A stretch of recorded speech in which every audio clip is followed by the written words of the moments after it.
Hi everyone, my name is Samanta. Thanks for being here, virtually even.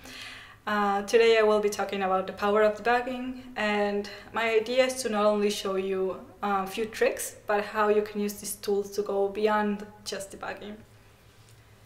So my journey with debugging started several years ago, back in college. I didn't know coding before that, and my professors philosophy was mostly to teach us the abstracts of programming and not so much the tools. That meant that we were left to figure those things out by ourselves. So in my case, in the beginning I would use Notepad to program. And yeah, that meant doing everything manually. Now I would love to say that it took me just a little bit to learn about all the other tools that I could use to make my experience easier. But 1 year later, I was still programming in Notepad and just with a different language. Back then, when I didn't know what was happening with my app, when there was a bug or it was just like exploding, not functioning at all, I would add a printf that is like an equivalent for console log. And when I had like zero idea where my code was breaking, I would literally just add printfs everywhere, like one per line of code. Thankfully, after a while I did learn about IDEs and debugging tools, and this was from the days that I would code in .NET and use Visual Studio for debugging. One of the things that I miss the most about that debugger is being able to just skip lines of code. The browser still doesn't have it. I guess it's a difficult feature to have, but it was super helpful. Nowadays, I'm a web developer mostly, so I spent most of my day, my working day, on the browser. And the debugging tools that I use are the ones that come with the browser. I also use the editor, of course, but yeah, a lot of my time is spent here. So let's start with some of the challenges that I faced in like all my years coding. And I will walk you through them, and like we can see how the debugging tools help us through this. So one of the challenges that we usually face is mostly the difference between debugging or handling issues in development versus production. So in development you actually have access to the code and you can change things and sort of see how they behave, and in production that's not as easy, but we still have things we can do. So to demonstrate this, I have a Buggy App, and let's say I have this application that is asking me a math question. I answer it and it's saying, oh, you have, like, it's not the right answer, and I'm like, I'm pretty sure that's the right answer. So if you've worked on this app and you know probably where is the issue happening. So you would usually just go to like your editor and you go, okay, yes, I know this error is happening on this component. I can just add a debugger here and save and sort of start debugging. Oh, first I forgot, I need to answer, that's where the error is happening.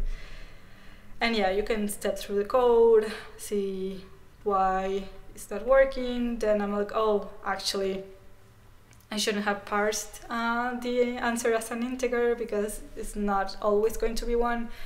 Then you can go back to your code, fix the issue, and go on with your life. Another way to do this would be to just add a breakpoint on the actual source here on the browser. Now, if you've ever looked through the sources tab of your Ember app, you will see that you have here like where your page is located, and then you have an assets folder, and this assets folder is going to have all the JavaScript and also CSS and other assets. But what we care about here is mostly the JavaScript, and you will find folders for the Ember framework, that's like this Ember folder, Glimmer, also Ember testing. This add-on tree output folder will actually contain all the code for every add-on that you have included in your app. So if you never ever need to actually debug that code, you can just walk through there and open it and add breaking points. So let's say I hadn't put a breakpoint here, I had everything closed.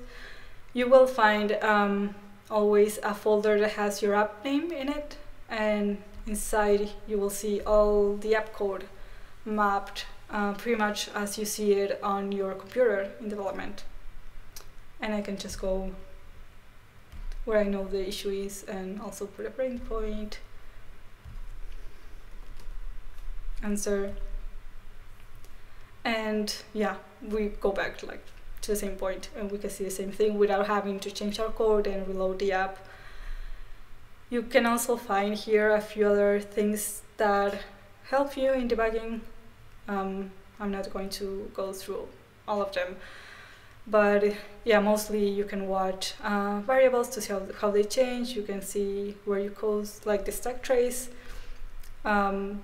Here you can actually see the variables we have declared, and you can even change their value. So let's say I want to make this code pass just because I want to continue working on the app, and I just change it there. You can see the breakpoints and yeah, several other stuff.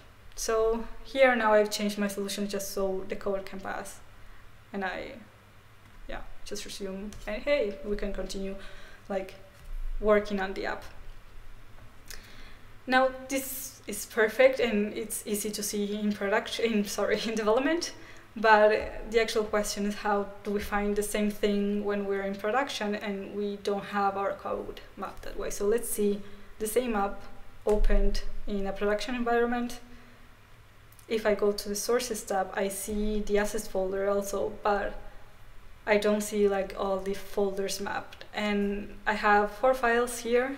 The one that has your app name and a fingerprint will be the one that has all the app code, so everything you've developed. And you'll see a vendors file that has all the framework code, so everything related to Ember, every add-on you have added, external libraries that may not be add-ons.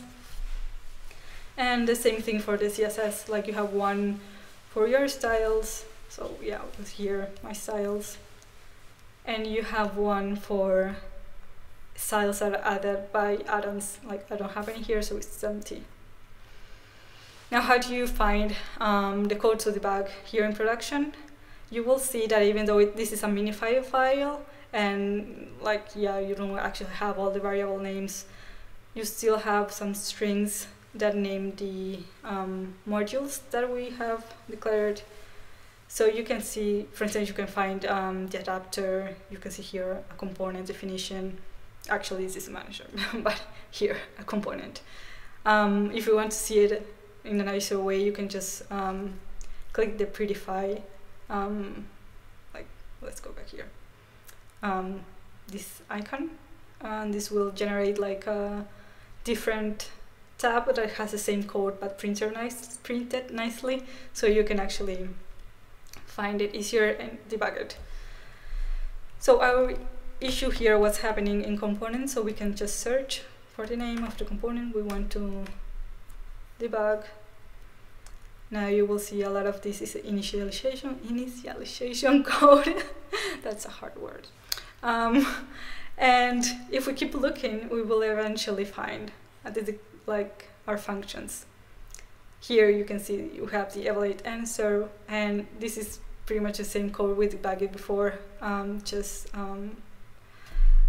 formatted differently.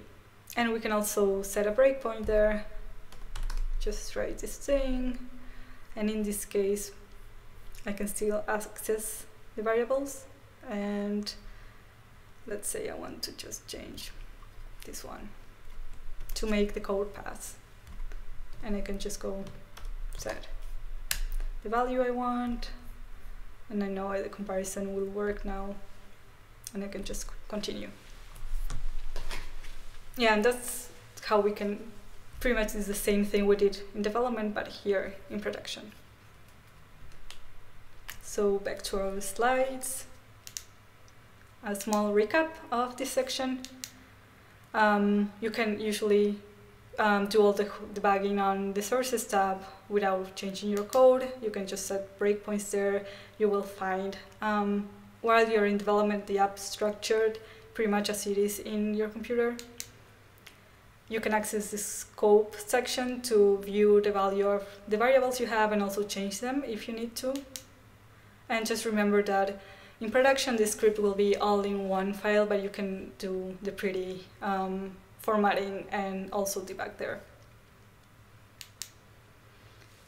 So next, what happens when we have external libraries and how can we debug them in case the issues, like sometimes the issues will not be your fault, they will be actually someone else's code. Yeah. Going back to our app, I'm going to remove the breakpoint here, close this. And I'm going to try to go to this level and I can see an error. We look at the message, it's not, like we know it's happening in the route, but the message itself is not saying much. And yeah, the stack trace is not that helpful either. So sometimes one of the issues that we have with Ember is that you will see a lot of the internal code in your stack trace and you may not actually find where the issue is beginning. But in this case, we know it is happening when we try to navigate to the route. So let's just open that route here. Here.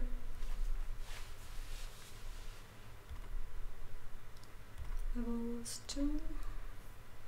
So here I have my model and I'm using, this is like the instance of a external library that I'm using to load the data.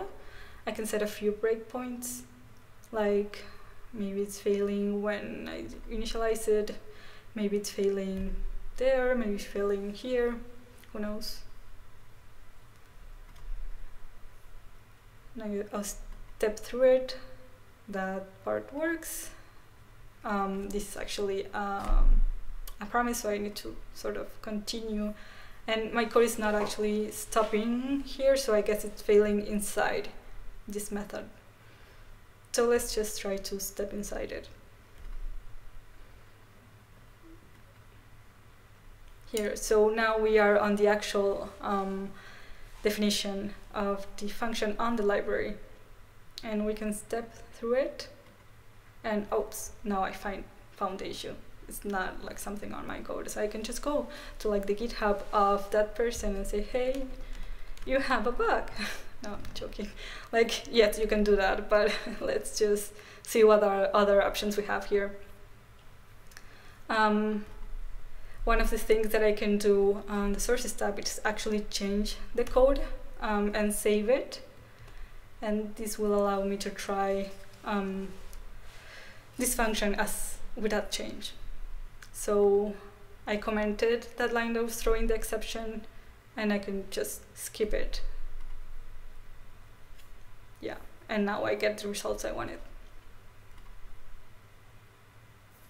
Cool.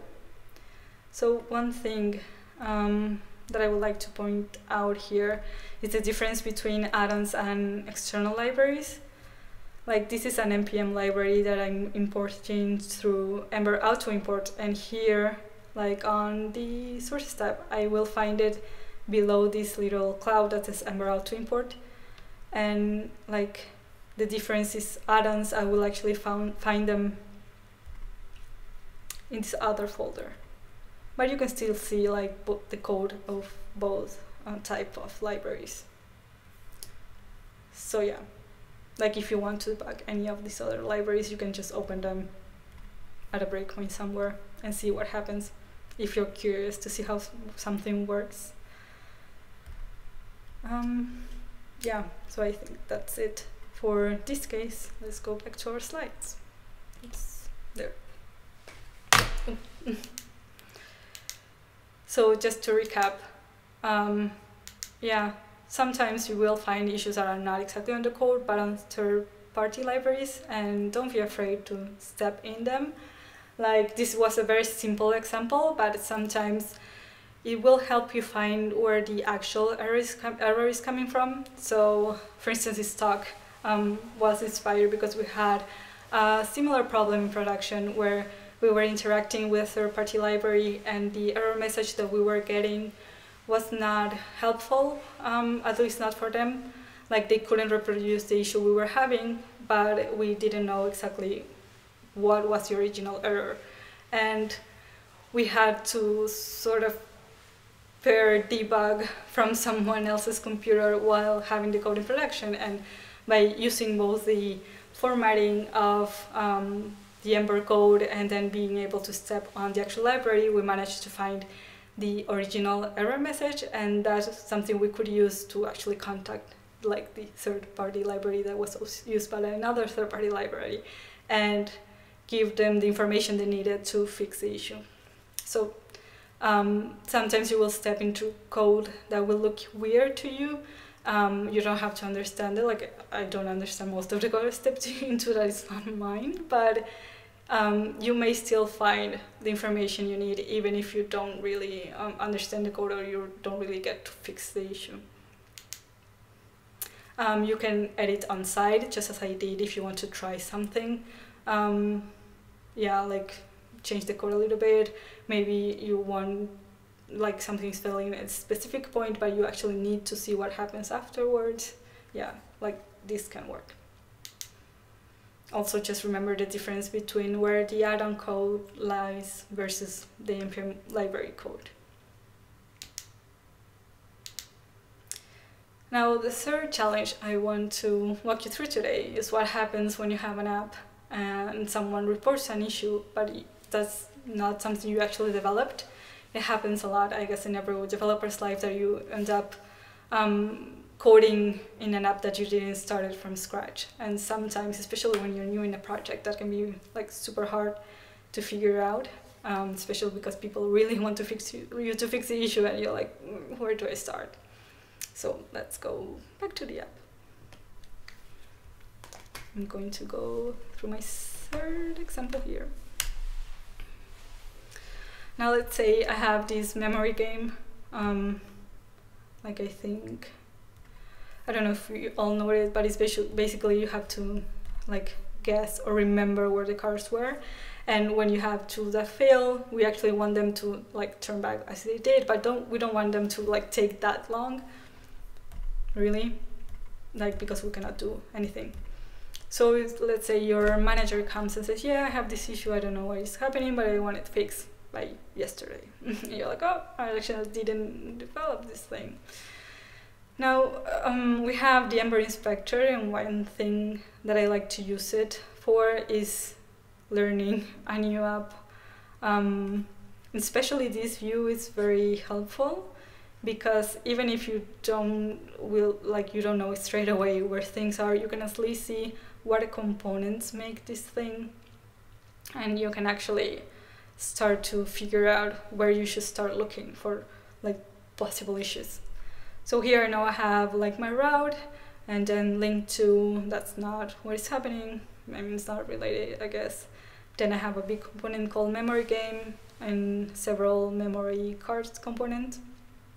One good thing that I figured out just recently is that you can actually click here and you will be taken to like that instance of the component.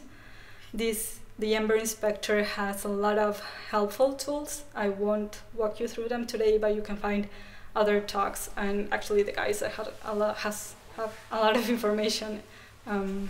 Yeah, so you can learn how to use these tools. They're very helpful. So now I know how my components are called, and I can, for instance, say, I have a feeling that the memory game is the one that is causing us issues. So I can go to the sources tab again, and I can go to components and open memory game. And yeah, all this initialization code, I can see the template here. Yeah, it's pretty interesting to see. I can see my properties being initialized, and I continue looking, and then I have a hint, like I have a function here called card click that receives a card. So I'm going to add a debugger here and see what happens. So yeah, now I'm checking that the unflipped cards, funny name, is not running. I'm comparing two cards, I only have one. I set it to flipped. I set my flip card to it. Then I ask if the game passed. So yeah, that works fine. Now I have this unflipped card. And I step through it, and I can see that the cards didn't match, and I got to call this task, and this is an Ember concurrency task. Yeah, this is just a hint, like I sort of know some of these properties, and I sort of, I think this is a task, and we can try like stepping into it. Whenever you step into this, is actually Ember code for getting like when you need to get property of something. So like we're getting this task from the component. We don't want to actually step into that, so we can step out and go back. Yeah, we don't want to go for that one either. Now if you try to again step into it, you will actually be taken to code that is for Ember concurrency. Now the thing is, we won't really see like where the task is fine. But I really want to actually debug the task itself, not Ember concurrency code in this case, so I'm just going to put a debugger here. And one way to do this, because we can try to find this unflip cards function. And yeah, it's like I cannot find the actual code. So when it's like you're having a hard time finding the actual definition of a function, you can use this thing that the Chrome tools do. Is like you take, like here is the task, and the actual function for the task is this one.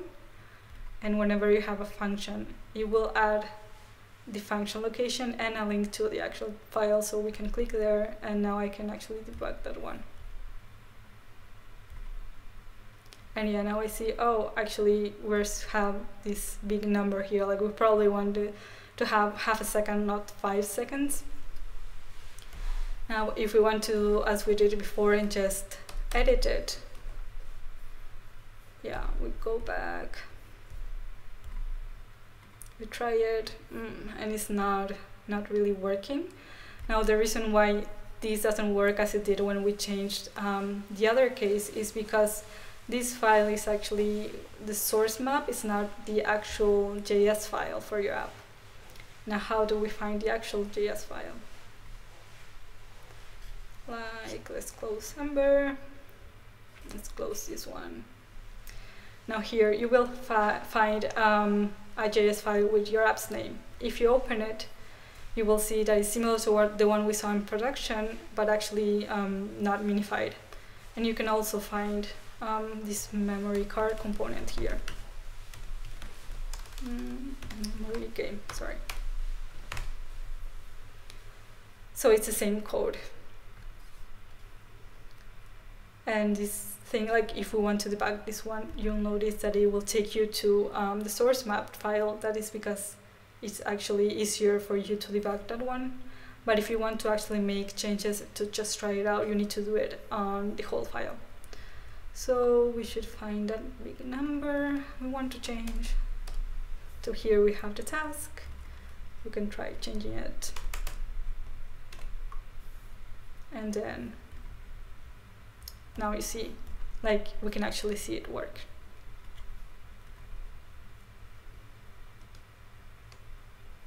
Okay.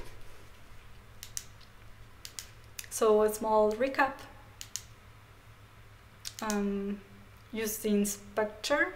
Like there's a lot of information you can get from your app from there, and it will help you, especially in the beginning of a project that you don't know, to figure out the models you have, the structure of a page, and a lot of other things. if you don't know where a function is defined and you're having a hard time figuring it out, but you do have access to the instance, you can always go to the function location. And remember that if you need to edit something to just try it out, you should do it on the actual app file and not on the source map. Now, other talks that you can see that will have a lot more information related also to debugging and also to Ember debugging are listed here. Also, don't forget to read the guides. There's a lot of information there, both for Chrome tools, Firefox tools, and the inspector. Thank you for listening. Again, my name is Samantha. I'm a software developer from Simplats, and hope you had a nice time.